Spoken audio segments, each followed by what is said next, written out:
Hey guys. You should say, okay guys. Oh, okay guys. When you are in Guada.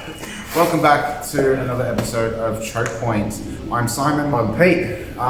So if you already know who we are, then you already know the good news that very soon, as of Monday, I believe, we are allowed to start opening up the gym. But obviously with that, I believe it's Wednesday that we can actually start doing classes. With the classes, we're only limited to 10 per person. I think other GB schools are doing a book your spot. I don't know exactly what's happening with Hornsby just yet, but hopefully very soon we'll hear about that on Facebook or other social media. Pete? With that being said, look, there's a bit of uncertainty, and I hate that word because everyone keeps using it right now, but there is uncertainty about what's actually going to happen when we go back on the mat. You know, is it going to be exactly the same way that it was? I very much doubt that it will be. I don't think that we're just going to waltz back into the gym and go take off where we left off sort of thing.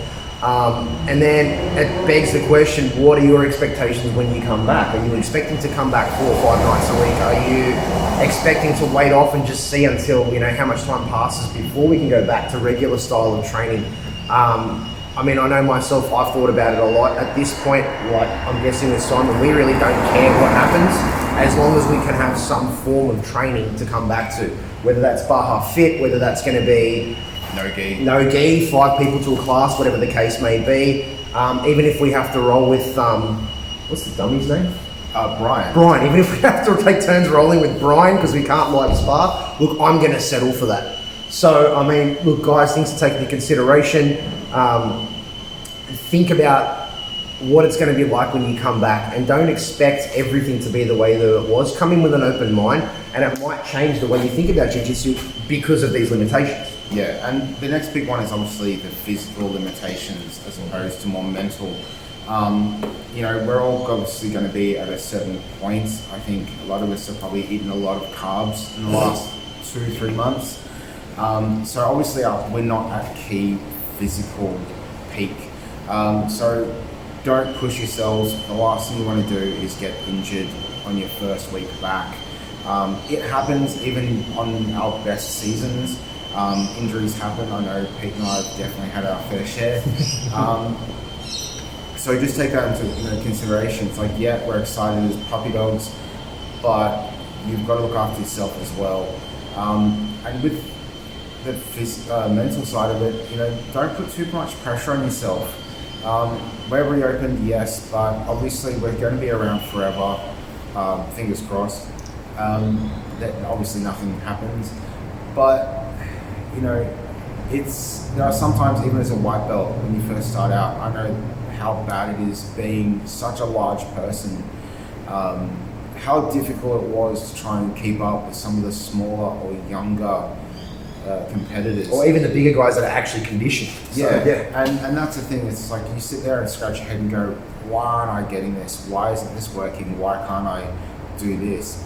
It's not until I think you really get to a blue belt that you can really understand that you're learning everything that you possibly can at that stage, and then when you're a blue belt, you start adapting that to your particular style while learning new things that cater to you.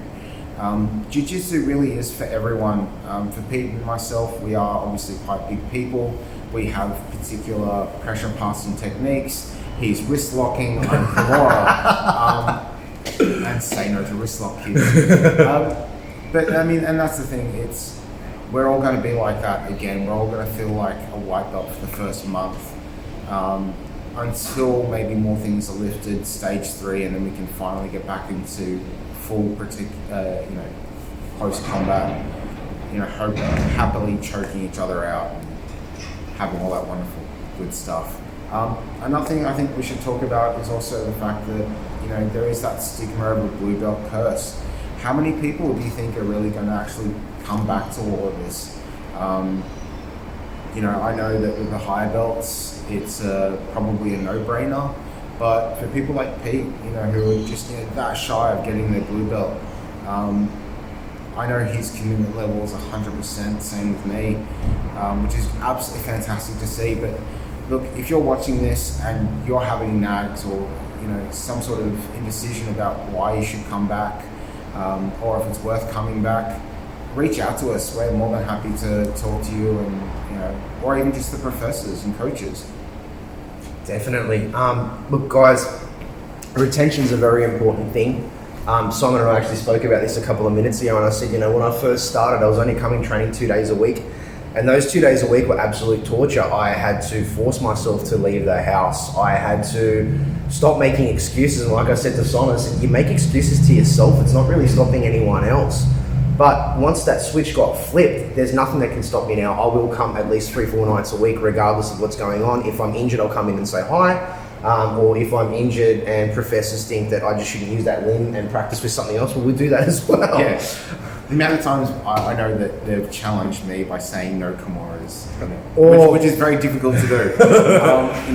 At the best of times, it really branches out. It's like, oh, you can only do say a Darcy choke, or you can only do arm bars. Some nights you're just like, but it's right there, I want to do it. But again, don't make excuses to not do it, make excuses to do it. The more you get back into the rhythm, back into the routine, the easier it's going to be, not just for you, but for all of us as well. We can only do this with the help and support of you guys. Obviously, if we could, we'd probably roll whenever we could, if we had our own gym, or Marcy or Keith to the gym. But we're saying that we can only get so much with your help. So if we can help you, then you'll better believe that we will be there to help you. Now, guys, just quickly, don't think too much about how difficult it's going to be when it comes back. Look at the positives. I mean, look, jiu-jitsu aside, we've made great relationships in this place, as in any gym. So think about it, at least come back and see your mates. Yeah. It's not always just about you. We've built this little family. We're soldiers in the trenches. We've bled together. We've hurt each other together. We've sweated together. We've cried together. Even guys like me that I haven't been here that long. I've only been here just over a year. There's guys like Simon been here many years. And over that time, you build these relationships, and I think a lot of people forget that when they think about quitting or not coming back or making these excuses. It's like, it's not just the physical aspect of your training. There's a social community that goes along with this, and there's a lot of sports where there's community, but I think in jiu-jitsu particularly, people are very close. You get into these compromising situations where you're sweating on top of each other. You're about this far away from someone else's face. You're sitting on someone, you're about to break someone's arm or their wrist or their foot, or you're going to give them a heel hook, which I haven't experienced yet, but hopefully at some point I will.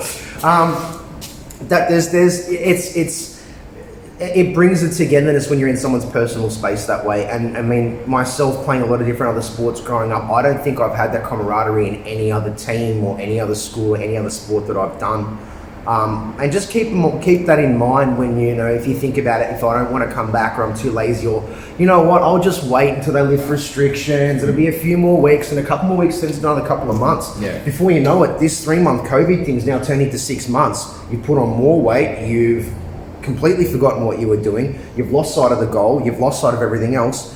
Now jiu-jitsu's in the back of your mind, and you've swept it away because you forgot how hard it was to get into that rhythm when you started. So guys, please think about the other aspects of what jiu-jitsu means to you, of what Gracie Barra means to you, of what the school means to you, and what your friends mean to you. And think about how much that enriches your life as well, not just the physical and technical aspect of the sport. And I think one very important thing that we're all missing out here is the fact that it's beautiful and sunny out today. If you have a gi, you might want to put it in the wash, dust it off, find your belt. Get it ready. Yeah, get it ready. It's probably been in, I don't know, a smelly sock drawer or something like that, or put in a box. Start getting it ready. That's the best way to start getting motivated. If you see it there on a clothes hanger, on your door, at least yep, I'm ready. I know what I have to do. With that, please like, subscribe, the usual YouTuber things that people usually go on about that we don't. If it's useful, share it to someone else. Exactly. Tell someone, look, we're doing this for fun and we're doing this for you guys. And again, our idea was that there's so many videos online of black belts talking about when they were white belts, which was 10 years ago. Well, I'm a white belt, Simon's a purple belt. We're telling you what our journey's like right now. Yeah. So we're experiencing it with you guys. And as I said, it's from a different also perspective. It's like you don't hear about how, 10th Planet Jiu-Jitsuist is having a bad day, and this is his second day of the week because of family commitments. That doesn't really hit home for a lot of people, but you'll be surprised at how many people it does. They want to hear, it's like, okay, I'm struggling. It's like, cool, I'm struggling too. And it motivates me to know that there are people who actually do have bad days. And it's just like, if they can do it, I can do it too.